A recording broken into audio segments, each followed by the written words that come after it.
Now, the Han Dynasty comes after the Qin Dynasty, almost immediately after the Qin Dynasty. And it is one of the most successful dynasties. Whereas the Qin is one of the shortest dynasties, and the Han Dynasty is one of the longest and most successful ones. So the Chinese history is divided into these dynasties. And these aren't the only dynasties that existed, but it's just an easy way for us in the West to study Chinese history, because, as we mentioned before, it's thousands of years old. So let's talk about the Han. The Han begins with a leader known as Liu Bang. Again, for my Chinese students, I apologize for my very terrible pronunciation. He restored order in China by 206 BCE. Remember, the Qin Dynasty fell in 207. It's back in 206. So we have no gap, no warring states period. It's pretty smooth. Now, Liu Bang, as the book tells us, could have done anything he wanted. He could have been king, dictator. He could have just expanded. But he chose to keep the dynasty idea going. Remember, Qin was the first one to unite China, and Liu Bang wanted to keep the unification idea at the forefront of his rule as well. So he founds the Han, and the Han goes from 206 BCE to about 220 CE. So we actually crossed the threshold of BCE to CE with the Han Dynasty, right?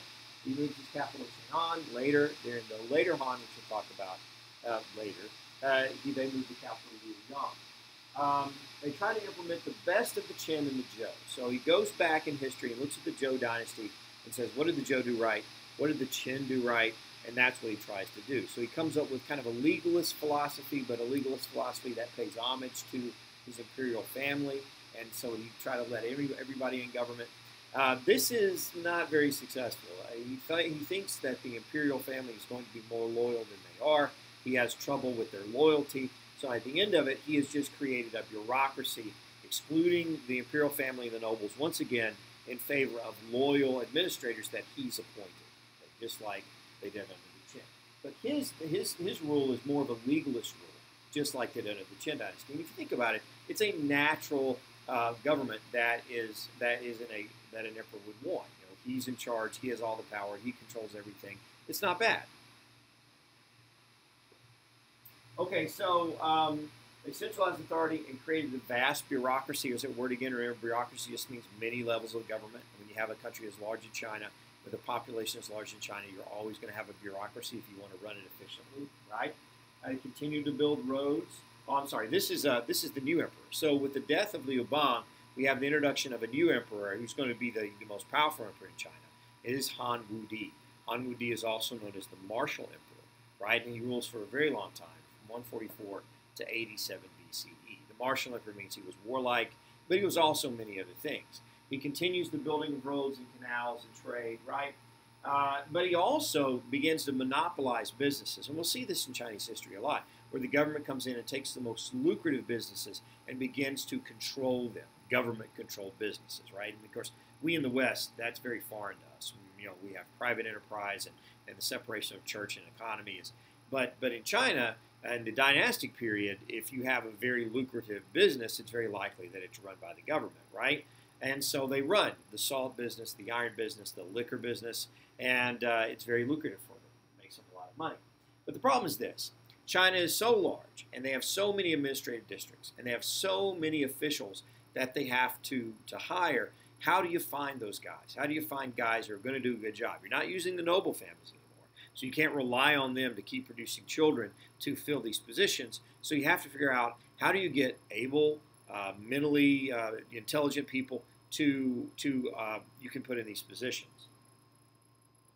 So this is Emperor Wudi. There he is, not a photo, it's a painting, but just a little image there. You can see him, one of the most powerful Han emperors, right?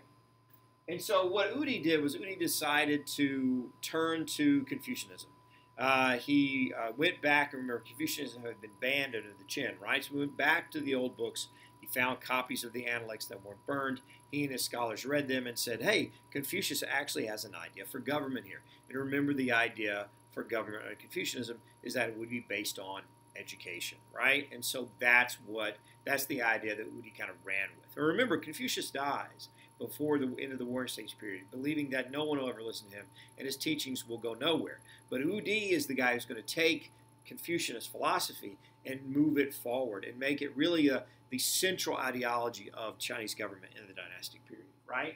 And so in order to educate, you need universities. So in 124 BCE, he established the Imperial University he made Confucianism the official ideology of the Han government, right? And so not just the university, but he began to establish schools all over China where children could go and learn Confucianism, history, writing, law, and all those things so that can become scholars, and those scholars could be qualified to be government officials.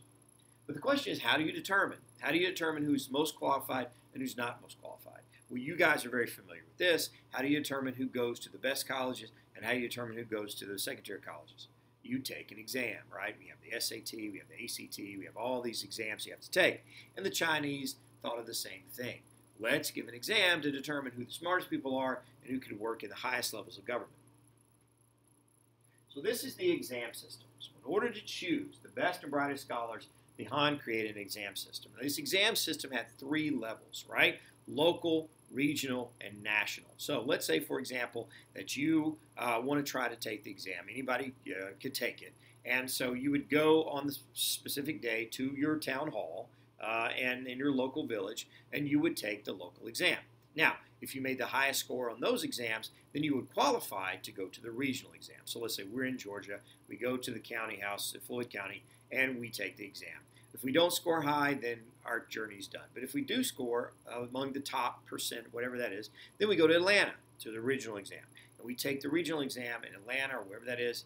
And if we score high on those, then we go to, you guessed it, Washington, D.C. You go to Washington, D.C. and take the national exam. If we score high on the national exam, then we are eligible to be appointed to a very high government position. Imagine choosing our Secretary of State by examination. Imagine choosing our Secretary of the Interior by examination, right? That's what we're talking about. And so you're qualified because you're smart. The exam proves you're smart, and therefore you get this high position. The last national exam was a 3-day exam. It had 8 different parts, called the 8-legged exam is what they called it, the translation. And they wrote the entire time. You're essentially writing a book over 3 days, right? But if you could stick it out, and it was graded, and it was good, then you could change your fortunes. Now, you would say that this is very enlightened because this ignores who your family is and ignores how rich you are. If you're a genius, if you're intelligent, then you could go from being a pig farmer to go to a high government official if you just know your stuff. And that's true. In theory, that is true. But the situation still favored the wealthy, and here's why. Wealthy people are the only ones who have the time to learn, or the money to hire tutors to learn, or the money to go to school to learn, right? And so the situation was still leaned towards the wealthy because they had the time and the money to get the training or the studies to do this. And so most of your government administration was still from the wealthier classes. But you're smart enough and you could get the learning somehow, you could change your fortune. You could go from being poor to wealthy in this society and important, right?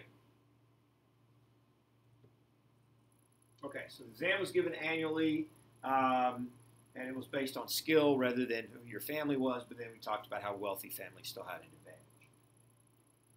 All right, so here's a picture of the exam, and there are a lot of old drawings and paintings and books about the exam. This one is interesting because it has tables here, and everyone's at the tables writing. You've got the instructor here, and the instructor would be seated at the desk, and you would have to come and give your test when you were done at the end of the day. Pretty stressful, I'm sure, right? And of course, I'm sure you have a lot of questions like, was there cheating? Oh, of course there was cheating. Was there, how were they able to grade it? It took a very long time, I'm sure, right? And they would publish the best essays.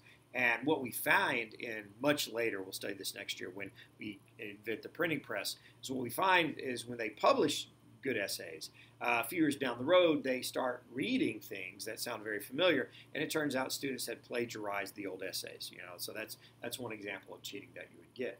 But this system, this exam system, would be around in China on and off throughout the entire dynastic period. So you could say safely that it begins around 150, 200 BCE, and it ends in 1911, which is just last century. So that's how long this exam system lasted. Very efficient and very successful. All right, so the Han Dynasty continued to have problems with the Xiongnu. Now, remember, the north of China is that nomadic people. They've got the vacuum going, so if there's a buzz, that might be it. I'll try to stay close to the speaker so you can hear me. I know, remember last time we did this, there was a buzz, and they're vacuuming.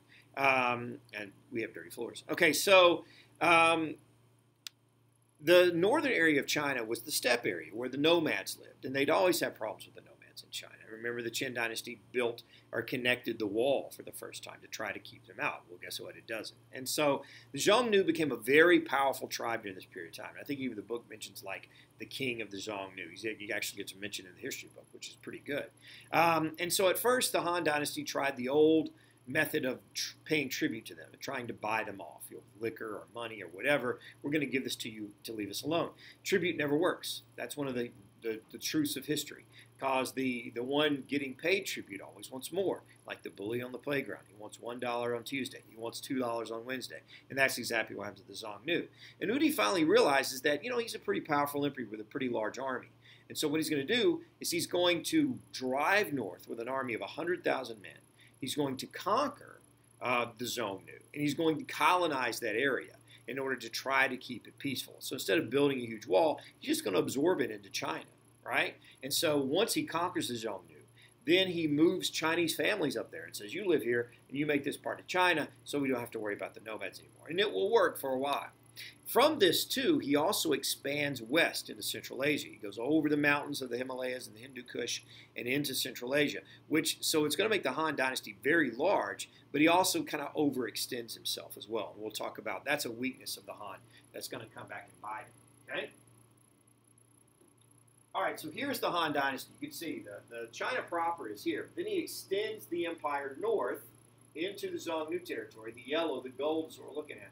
And also, he moves through the river valley here and then takes over this large area of the steppe of Central Asia. He's almost pushing into Persia at this point, right? And so he's getting really close to that area there. Okay. Now, so we divide the Han dynasty into two periods. We have the former Han and the later Han. We've been talking about the former Han this entire time. Now, the question is, what happened in between? Because it's like a halftime between one dynasty and the other dynasty. Well, it turns out that everything wasn't all great in the former Han. The wealthy and the poor, there was a large gap there between them. And remember, we measure wealth in the ancient world through land. And so what we have is a society where the wealthy owns all the land and the poor is struggling just to farm. They either have to rent the land from someone wealthy, they lose their land through bad loans from the wealthy, and so it was really an unfair system. And it was an unfair system that caused a lot of rebellions and a lot of bad feelings when it came to the rich versus poor in China. Now, there was one government official, and his name was Wang Mang. And Wang Mang was kind of the head official, and when the old emperor dies, the young emperor was only 2 years old, so he became what we call the regent of China, the one who takes care of the emperor and also takes care of the government. And he had such good ideas that many of his friends, and be careful what your friends give you suggestion with, said, you should just run the show there, Wang Mang. You know all your stuff. And so he did. He got rid of the old emperor. He made himself emperor, which is unprecedented in the ancient world, and tried to implement these reforms. Okay? So, Wang Mang's reforms. In 9 CE, so right at that tripping point of like, we just passed BCE, and now we're to CE. Wang Mang took over the government from the young child emperor, and he had these reforms. He wanted to redistribute land, which is a big problem. Take land away from the wealthy, give it to the poor, and make equal distribution, right? He also wanted to set up public granaries in case of like a drought or flood or natural disaster where the people could come and get food if they didn't have food, right? It's a great idea. And he also wanted to mint more money. More money means more money to spend, and that would give the poor more buying power, as he thought, right? But these things blow up in his face, and here's why. First of all, taking land away from the wealthy, giving it to the poor, means that he's going to tick off the wealthy. They're not going to be on his side. Even if they think a 2-year-old's not ready to rule China, they don't want this guy. Now, that's fine as long as you have the poor on your side, then you can balance the wealthy. Well, the problem is that minting more money only leads to inflation. More money means higher prices, and that's what happens. The peasants had more money, but they still couldn't afford to buy anything, so that didn't make them happy. And just for bad luck's sake, because the train went completely off the tracks for Wang Mang, you have a series of seasons with bad crops, flooding, drought. There's not enough crops to fill the public granaries, and people still starve, right? And so with all these problems, Wang Mang was out of luck, and he eventually is overthrown and killed, and then a new emperor is put into place, a Han emperor, and then we have the later Han, right? So there's Wang Mang. Looks like a nice guy. You know, looks like he means well. It just didn't work out for him. And again, he had to show the people he had the mandate of heaven, right? That was the key. And everything going wrong meant that he just screwed everybody up, and the gods were mad at him. So they got rid of him. So Wang Mang was killed around 23 CE. And so about 10 years, a little more than that, he ruled 12 years. And a relative of the former Han Emperor was placed on the throne. But the former Han is never, the later Han is never as strong as the former Han. And so it's always weaker. And the expansion of the empire now, the Xiongnu make a comeback and begin to take back their territories. There's rebellions inside of China. The book tells us about the Yellow Turban Rebellion because there's still issues with the gap between rich versus poor and land distribution. And so with all these forces together, the Han Dynasty eventually collapses, right? It disintegrates. So rebellions from within, the Yellow Turban Rebellion, the Xiongnu from the north, the old enemy there. Confucianist scholar bureaucrats become too powerful. They begin to control more of the government, and they're corrupt, so they're embezzling funds or stealing from the government. And finally, the Han government eventually disintegrates around 220. So not a huge invasion from a foreign power. It just falls apart around 220 CE. Because that's where we end with China in this chapter, and that's what's going to be on the quiz. Let me know if you have any questions.